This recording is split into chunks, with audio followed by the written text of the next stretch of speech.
Hello guys, a very warm good morning to all of you. This channel is not only for Nitish, this channel is your loving brother Nitish Kumar. Welcome back to Nitish Kumar's classes as well as business tips and commercial tips.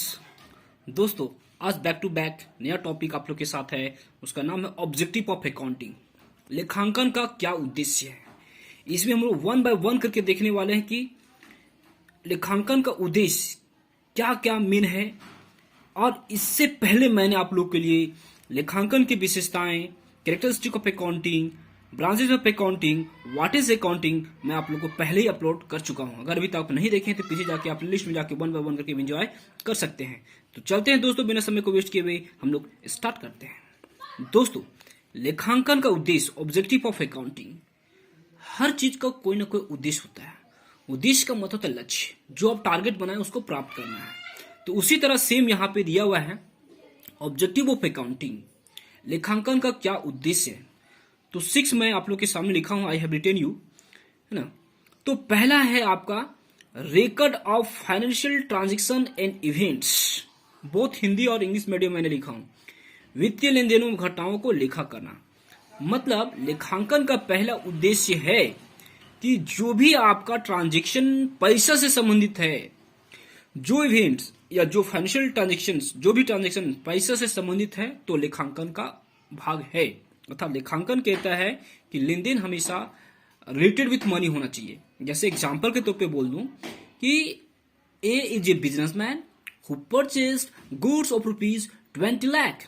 उन्होंने 20 लाख का आपका माल खरीदे, तो 20 लाख जो है ना financial से संबंधित है। तो ये लेखांकन का पहला उद्देश्य है कि पैसा संबंधित होना चाहिए, it should be related with the money. Now second है डिटरमाइन प्रॉफिट और लॉस, मतलब प्रॉफिट और लॉस की गणना करना।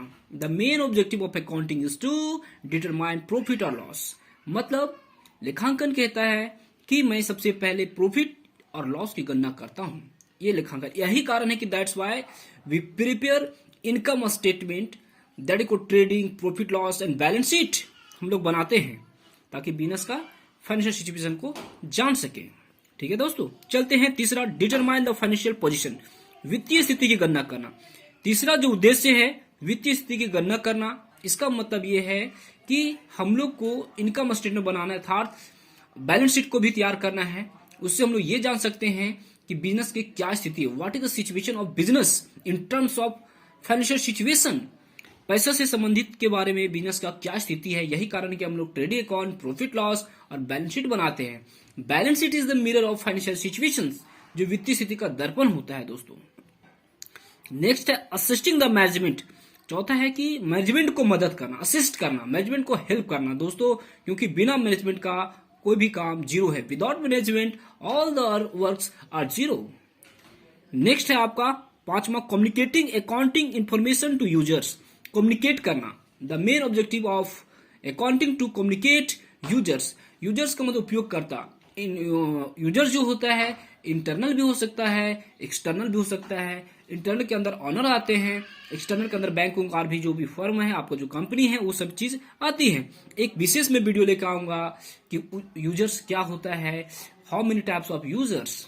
ठीक है दोस्तों, नेक्स्ट है प्रोटेक्टिंग बिजनेस एसेट्स, और लेखांकन का मेन उद्देश्य है प्रोटेक्ट करना, बिजनेस का जो भी एसेट्स उसको प्रोटेक्ट करना। To protect the asset of business, it is the main objective of accounting. तो दोस्तों these are the crucial objective of accounting I have told you in this time, and already I have uploaded that is called accounting, a characteristic of accounting and types of accounting.